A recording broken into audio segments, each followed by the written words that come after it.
Namo myoho renge kyo, namo myoho renge kyo, namo myoho renge kyo. Hello, friends, good friends. Thank you for your practice. Yeah, thank you for being here. I hope this finds you in good health and safe. I really do. I don't mean to sound blasé about that. It's just we live in a very tumultuous world today. So I really do.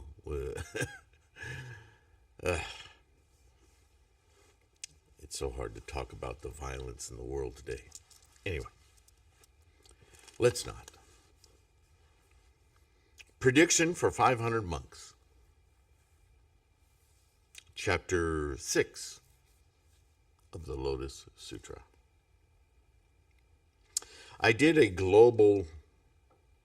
went through the whole book yesterday of this translation, and as I was reading in the last video, it occurred to me that this flippy flop of Tathagata, Buddha, world honored one, blah blah blah blah blah, it's not clearly grammatically consistent in any of the translations that I've read. And in this translation that I'm trying to uncluster, bleep bloop bloop, I decided that I couldn't tolerate it. So, as a rule, Tathagata, yes, is Buddha, but Tathagata as a term, let's all agree that that's the universal engine of life. The Tathagata is the Tathagata-ness. It's a suchness. So is Buddha a suchness, but Buddha is so much more rhetorically tied to an entity, right? A human entity, right? There are no gods in Buddhism, so don't go there. So I thought, well, that needs to be reinforced in the grammar of how these terms are used. I mean, why have 10 different terms for the same thing? They obviously have subtle differences in their meaning.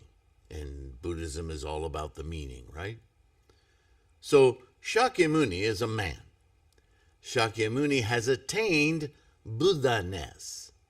That Buddha-ness is cosmos universal Tathagata.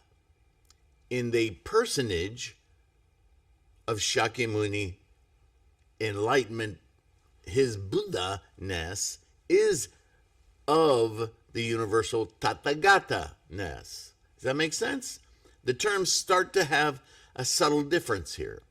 And I went through the entire book and adjusted this rhetoric. So the print book that I'm working from here is an older revision, but what's online is the most current. So just if you see me stumbling a little bit with the grammar, it's because I've just corrected all of this, okay? But one important point as we get going here in chapter 6 is I want you to pay close attention to the rhetoric in the first part of the first, well, it's the second paragraph. The first paragraph is simply, at that time the world-honored one, after pronouncing this verse, addressed all the great assembly, uttering words like these. Notice it says like these, because even the translators know that to go from one language to another, from one culture to another, it's slippery to capture the depth of meaning.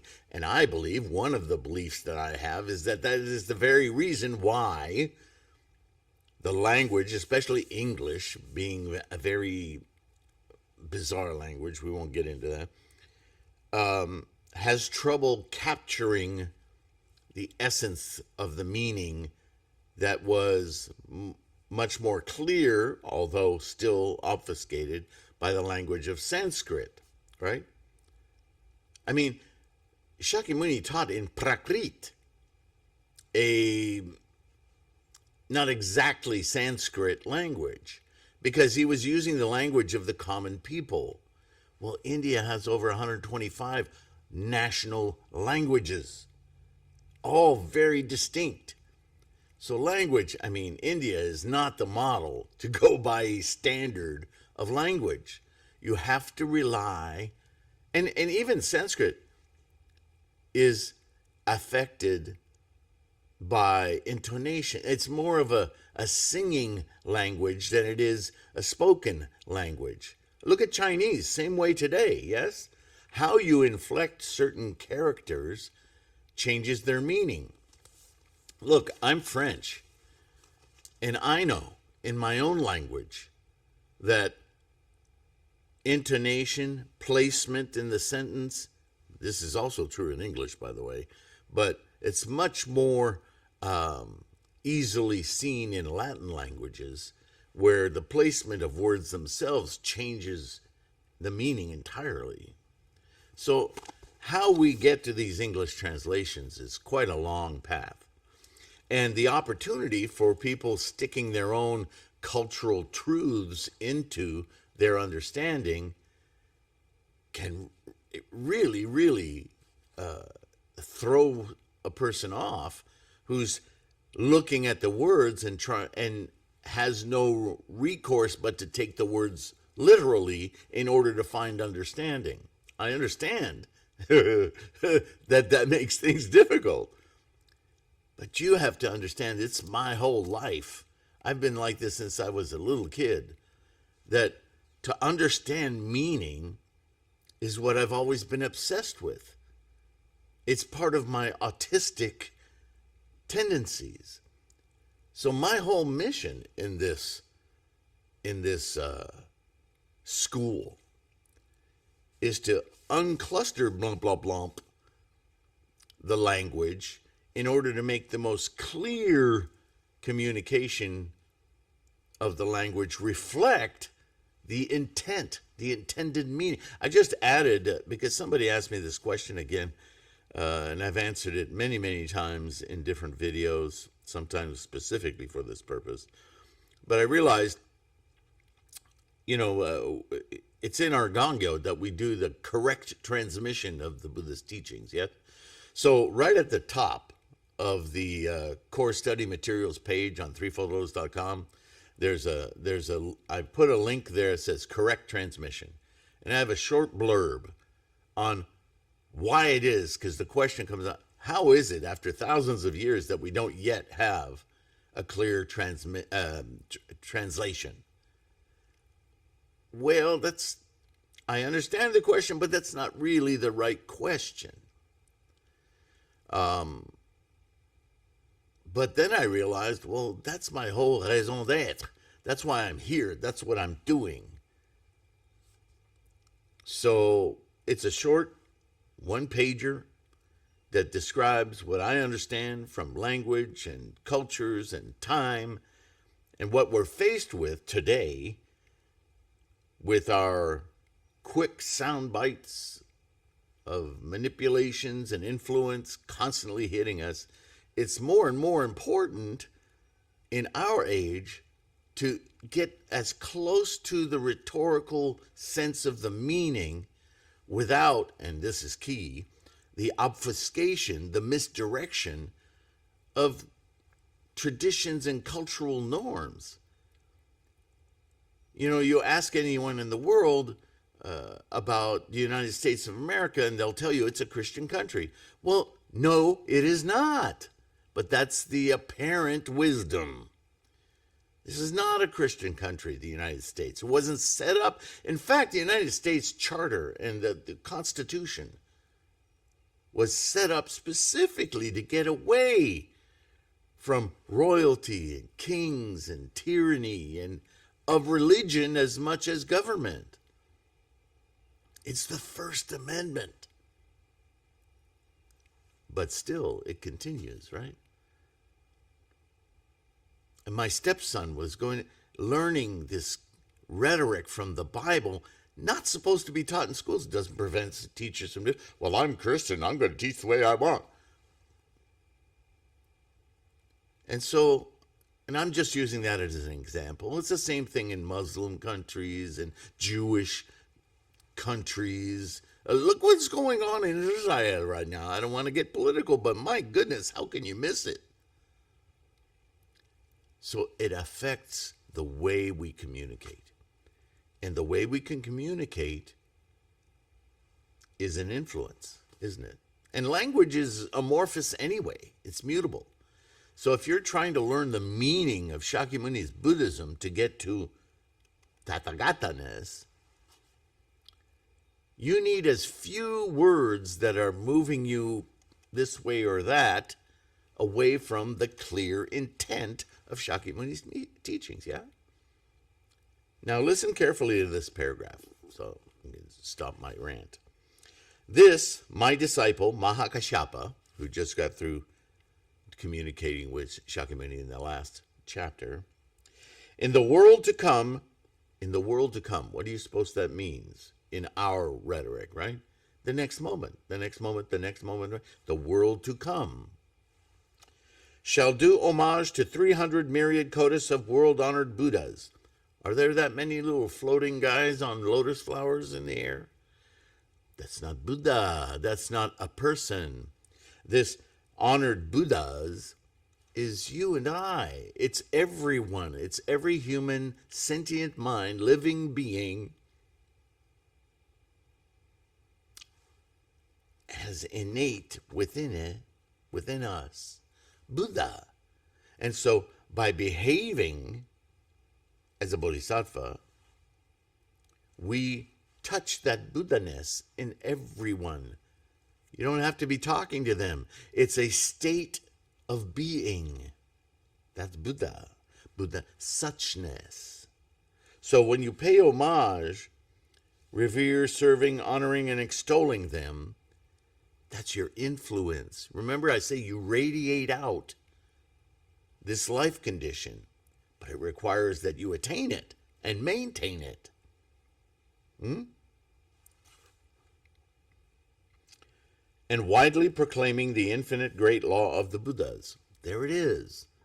It's very clear if you pay attention, even in a translation, what the intent is here. Yes? Now, this is super important because this is what I've already said many times. The Lotus Sutra is very critical about making this point that those who've been following Shakyamuni's teachings for the last 40 years have missed this critical point. They haven't learned yet that there's no afterlife, there's no reincarnation, there's no someday, somewhere in the millennia, we'll meet a Buddha and we too can become Buddhas. No, it's happening right now. But they're not getting it because rhetoric, culture, tradition, right? Well, we're not that much different today. We just have a lot of cultures, a lot of traditions, a lot of rhetoric. It's in our commercials. Every program you watch on TV or TikTok or so on and so forth. It's everywhere. So much so that we're just not conscious of it. This is how language breaks down understanding. It becomes the receptor. It's like making biscuits, simple recipe, but everybody's got to add a pinch of this or a pinch of that. By the time you go thousands of years making biscuits, you may end up with some mud cake of children's poop, and you wouldn't know any. Ooh, biscuits! I don't like them. That's because you don't have the first clue what a real biscuit is. Same thing.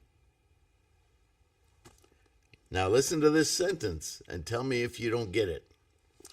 In his physical body, human state, in his physical body, human state, he will become a Buddha.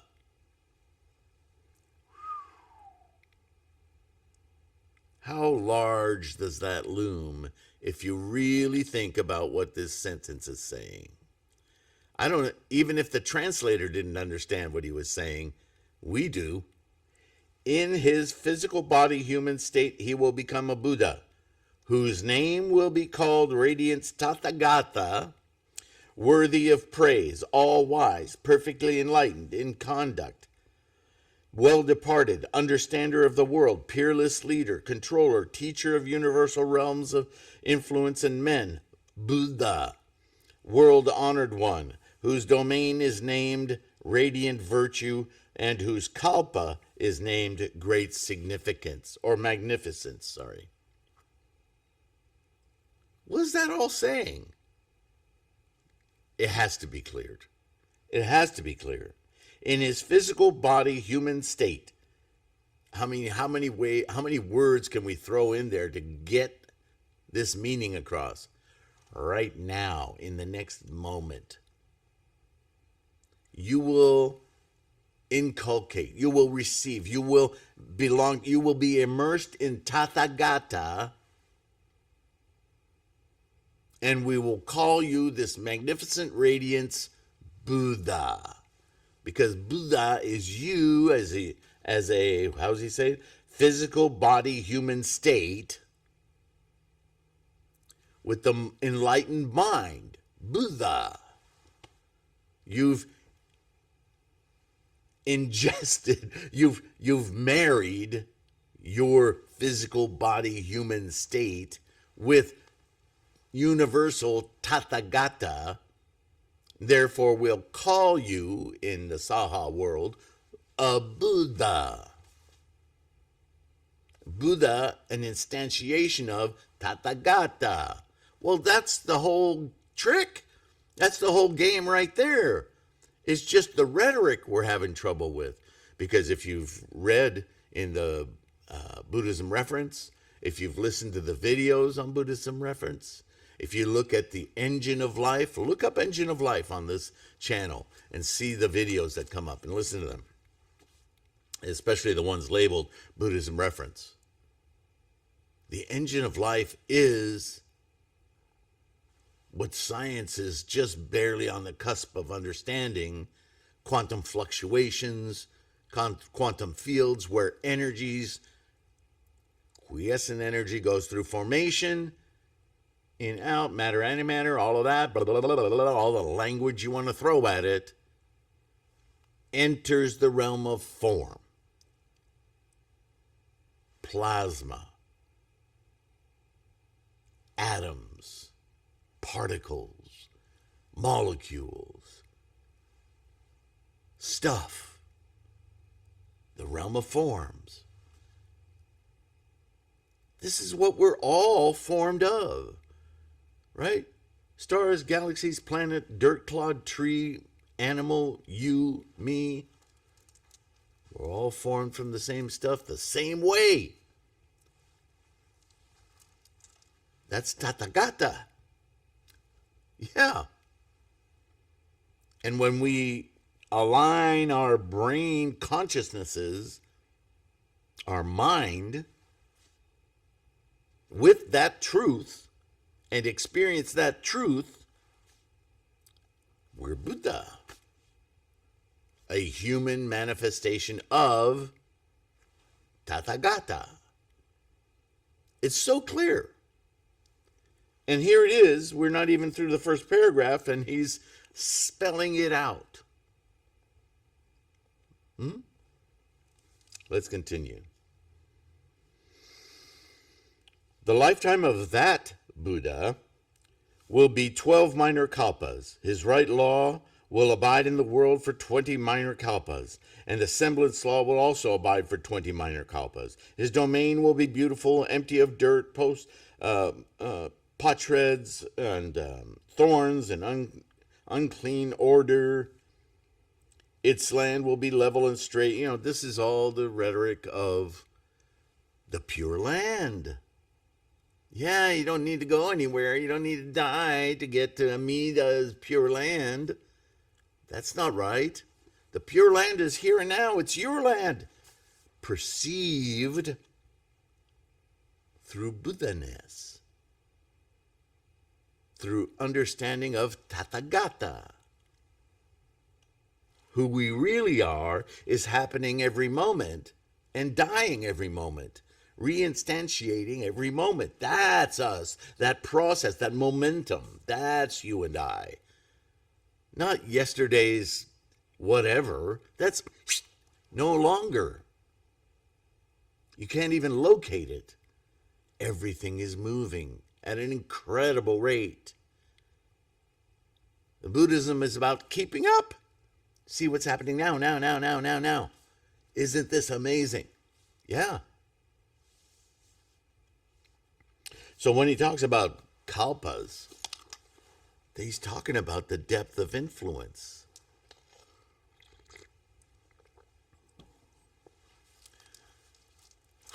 You go through habits every day, and you don't even perceive the time passing you by. Suddenly, I'm going to try to use something positive instead of negative. You meet somebody, and within seconds, nanoseconds, your heart's beating faster. Your body feels more erect, more alive. You seem to be breathing in more oxygen cells than usual. Your eyes are wider. You're infatuated. I saw him, and it's like I forgot how to speak. Our eyes met, and she was just glowing in my mind. I couldn't stop staring. You ever had those moments? Love at first sight, or just deep bodily infatuation. It takes a while for your mind to catch up. You're just stunned. And you could talk about that moment. Maybe it happened 40 years ago, but you can still talk about that moment. That's the idea of kalpas. The effect, the pervasiveness of the influence of that moment. That's what kalpas are. Not the duration. Our eyes met for how long?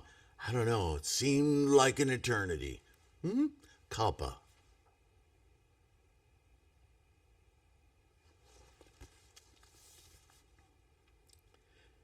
His domain will be beautiful, empty of dirt. You ever notice when you see that person, or when that happens? Or maybe it's a car. I don't know who you are or what your infatuations are, but doesn't the air becomes beautiful?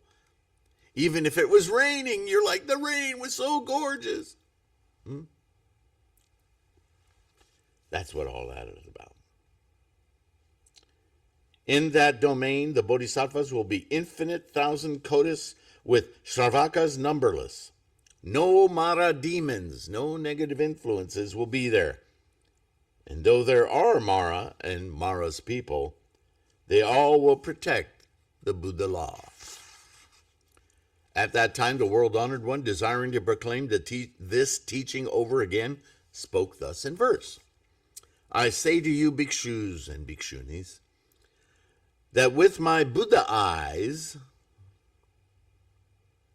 I see that this Kashyapa in the world to come, after innumerable kalpas, will become a Buddha, and that in the world to come he will serve and pay homage to 300 myriad kotis of world-honored Buddhas. That's how many people he'll convert. That's how many people he'll influence. For the sake of the Buddha wisdom, he will purely practice the Brahma life, serving the highest and most honored of men, putting into practice all the peerless wisdom, and in his physical body, human state, become a Buddha. So he said it again. It wasn't just flowery language. This is the verse section. This is what everyone was memorizing. Remember this. His land will be pure with lapis lazuli for ground, abundance of jeweled trees lining the roadsides, gold cords to bound the ways, rejoicing the beholders, ever-pervading fragrance, rare flowers strewn everywhere, every kind of rarity adding to his splendor.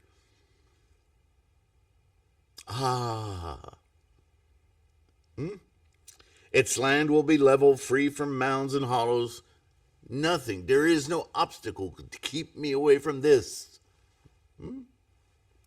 Many bodhisattvas of untold number and gentle mind will attain great transcendent powers and reverently keep the Buddha's great vehicle sutras. Correct transmission. His multitude of Shravakas, who he's teaching a lesser vehicle because that's where they're at in their lives. This is why he's saying the semblance Dharma will have a duration as well. Because not everyone is ready to turn on the Buddha switch. That's okay, they'll get there. Of faultless final form, sons of the Law King will be beyond count. Even the eyes of the universal realms of influence cannot know their number.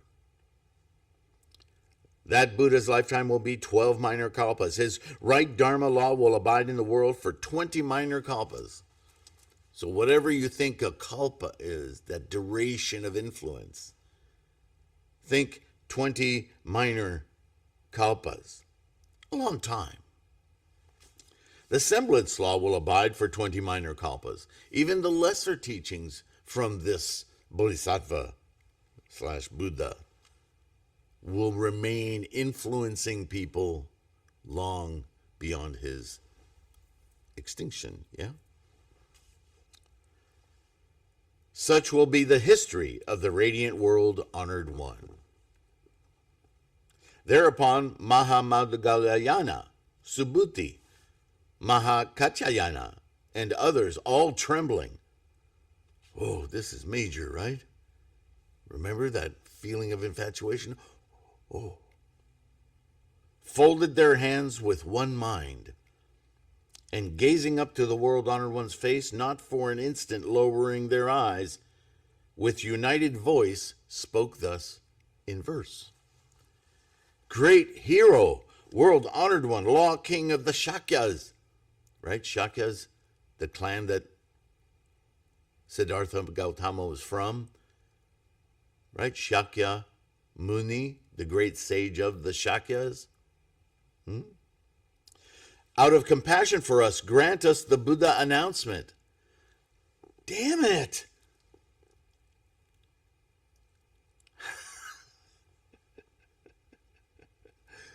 This has got to be frustrating as beebaloo-boop. Right? Or how do the kids say it today? AF? If you don't know the depths of our mind and predict our future destinies, it will be like pouring sweet dew to change the heat of coolness, like one from a famine land, suddenly finding a royal repast, yet cherishing doubt and fear, not daring at once to eat, but when instructed by the king, then daring to eat. Really, they're still stuck in this mindset. That's all well and good for Mahakashyapa, but, what about us? He just told everyone, this is what you achieve yourself. It's innate. In your body, human body state, you attain Buddhahood, not in some far-off lifetime or whatever. And all of these other senior monks are going, give us permission. Holy crap. You have permission. It's innate. It's, right? They're still not getting it. But Buddha is nothing if not compassionate. Thus it is with us, these monks say. While minding Hinayana error, we know not how to obtain the supreme wisdom of the Buddhas. I just told you.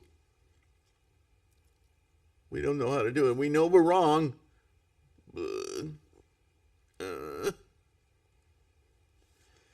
Though we hear the voice of the Buddha who says we shall become Buddhas, our hearts are still anxious and afraid like him who dare not eat. But if we receive the Buddha's prediction, then shall we be happy and at ease. Oh my goodness. Great hero, world-honored one, please ever desire to pacify the world. That's what you want. You want a pacifier. Be pleased to bestow our prediction like bidding the famished to feast. If I'm famished and you lay a roast duck in front of me, my face is oily with the skin of that duck before you say, go ahead, eat. I guess it'd be polite. Right? And we are polite people, aren't we?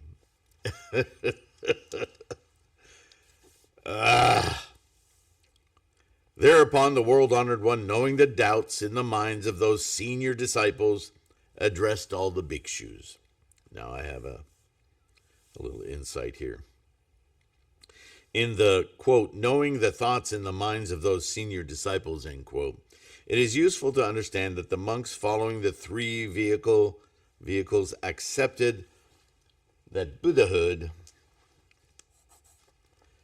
was not only something unachievable in this lifetime, but also that upon the distant future opportunity to achieve it, Buddhahood, only an actual Buddha could confer that enlightenment upon them, right? So they're still hanging on to that training. This is delusion to the absurd, but accepted nonetheless. Wow, finding a lot of typos here. I think I already fixed these. So when the text reads that Shakyamuni understood the minds of these monks, the suggestion is that his compassion led him to take the easiest route for their understanding and simply confer upon them that which they were awaiting and capable to accept and understand. It is also the clarity of the Buddha mind that affords bodhisattvas as well as Buddhaness the insights of people's tendencies and conditions, and to use this insight to teach the law using skillful means or expedient devices. So you might say, yes, this was the Buddha's compassion, right? But you might also say, giving them permission is also an expedient means. I don't know. To me, it's a little frustrating, but I get it. I'm learning. This Subhuti, Shakyamuni talking now, in the world to come, shall do homage to 300 myriad kotas of Nayutas of Buddhas, serving, revering, honoring, and extolling them, practicing the Brahma life, and perfecting the Bodhisattva way in his physical body, human state. He will become a Buddha whose title will be name form Tathagata, worthy of praise, all wise, perfectly enlightened in conduct, well departed, understander of the world, peerless leader, controller, teacher of the universal realms of influence in men, Buddha, world-honored one, whose kalpa is named possessing jewels, and whose domain is named jewel-producing. His land will be level and straight, with crystal for ground, and so on and so forth, right?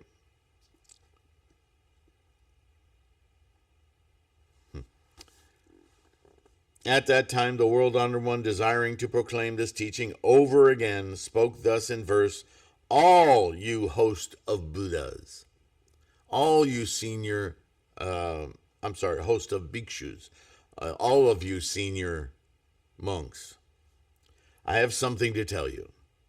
All with one mind, listen to what I say. My senior disciple Subhuti will become a Buddha whose title will be name form. He will serve numberless myriad kotas of Buddhas, and following the practice of Buddhas will become perfect in the great way. In his physical body, human state, he will obtain the 32 signs and be erect and beautiful as a mountain of jewels. The domain of the Buddha will be peerless in pure splendor, so that all who behold it will love and delight in it. The Buddha in its midst will save innumerable beings, or liberate innumerable beings. In his Buddha law, many will be the bodhisattvas, all of keen faculties.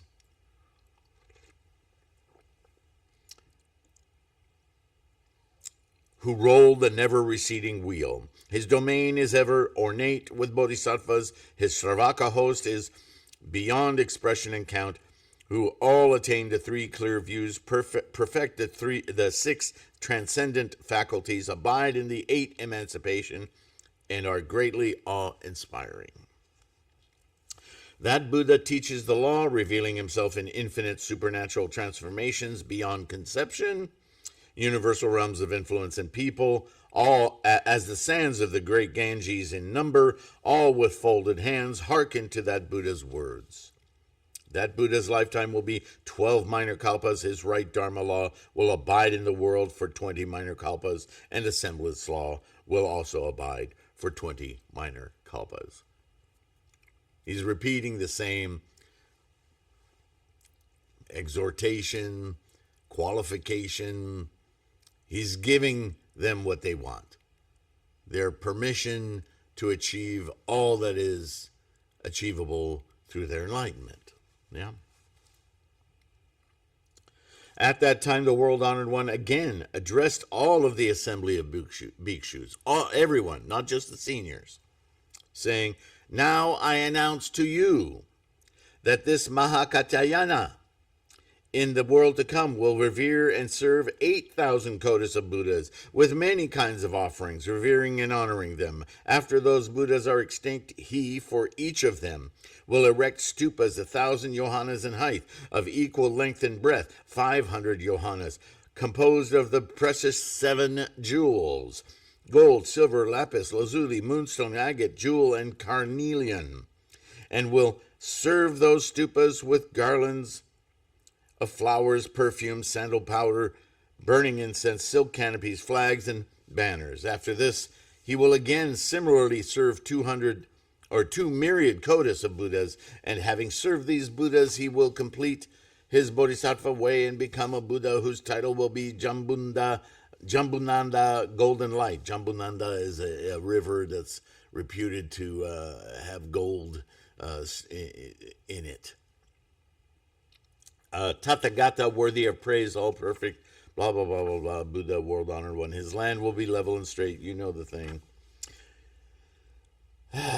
Will adorn his domain. The lifetime of that Buddha, 12 minor kalpas. His right Dharma abide in the world, 20 minor kalpas. The counterfeit law or semblance law also abide for 20 minor. At that time, the world-honored one, desiring to proclaim this teaching over again, spoke thus in verse, "All of you host of bhikshus." He's going to pronounce the same thing. He's going to add little differences, right? For each of them, calling them out by name. This Katyayana will, with various kinds of excellent offerings, paying homage to the Buddhas, and so on and so forth. Thereupon the world-honored one once again addressed the great assembly, saying, "Now, I announce to you the Maha Maudgalyayana will, with various kinds of offerings, serve 8,000 Buddhas." So for Maudgalyayana. Right? But now he's applying this not only to these senior monks who are questioning him, but also to all. They lead large hosts of monks, right? So he's saying it to all of them. So look, your leader and you by default, da da da da. Thereupon the world-honored one, desiring to proclaim this teaching over again, spoke in verse. This, my disciple Maha Maudgalyayana, after casting aside this body, will see. Now, casting aside this body. Why is he saying that? He doesn't mean after he dies. This is the rhetoric of Buddhism, right? When you're no longer attached to the skandhas, the pleasures of the lower consciousnesses of the body, sense, touch, smell, taste, sight. When you stop being preoccupied by that, cast that aside in your mind. Always remember, Buddhism is about the mind. And your focus becomes enlightening other beings, liberating them from their attachments.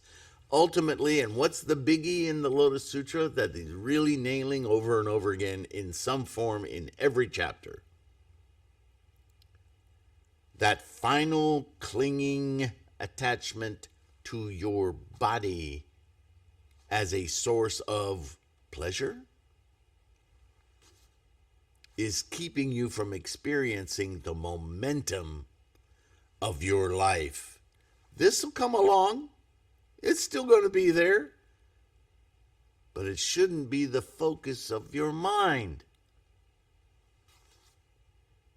That is samsara, Mr. Arhat. That you haven't let go of yet. Because the Arhat still thinks, this is my last body. Well, that is hanging on to it. That implicitly says, when I die, I'm out of here. No, when you die, you're dead. You need to get out of here now. Your body doesn't matter. It comes along with the ride.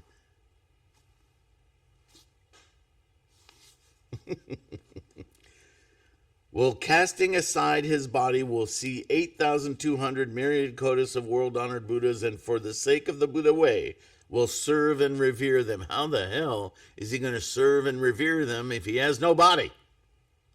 It's not about the actual physical saha world, right? It's about how you think.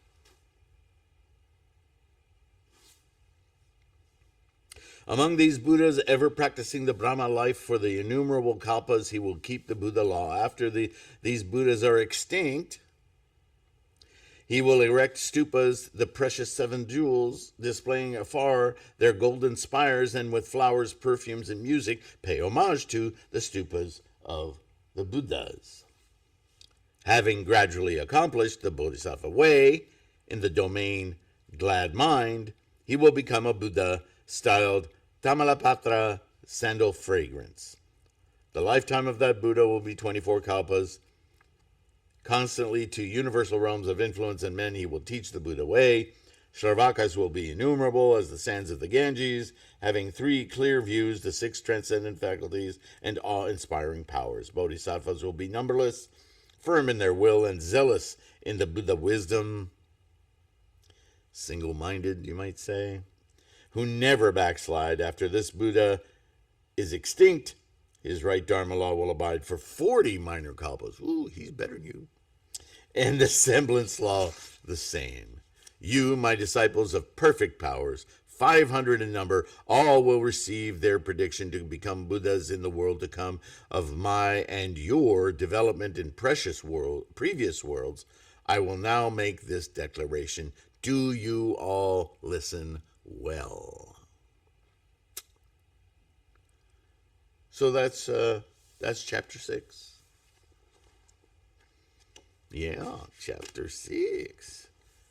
The next chapter, one of my favorite, really brings home what he's been saying throughout, and now he wants to explain again because of his compassion.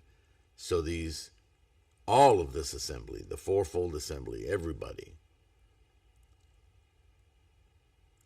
how it is they've come to inculcate their own traditions and misunderstandings, while he, Buddha, Shakyamuni, simply endeavored to give them I was going to say minor, but it's not minor. It's a temporary goal to keep them aspiring and moving forward. The next chapter is the parable of the conjured city. So he'll offer an explanation, because with that explanation, he expects them to understand why they tripped up, how they maybe have allowed improper influences to mess up their aspirations. And now he's clearing the way, saying you don't have to do that anymore. We're going to go the rest of the way now. You're ready. Right? And he's been explaining that, and they've been getting that, but now he just wants to cement that relationship with them again, right? So he's going to give them the parable of the conjured city so they understand their own foibles and how This is a learning opportunity. How do we get beyond these obstacles that we ourselves create because of misunderstanding? Yeah. So, chapter 7, a good one. A good one. Okay. Thank you for listening. Thank you for staying the course. As always, I am so grateful for your support. Simple like and subscribe. Takes a few seconds. Doesn't cost you anything. And it helps the algorithms promote this resource. Not just the videos, but the free, the podcasts, the website, the bookstore, the mandala store. Yeah.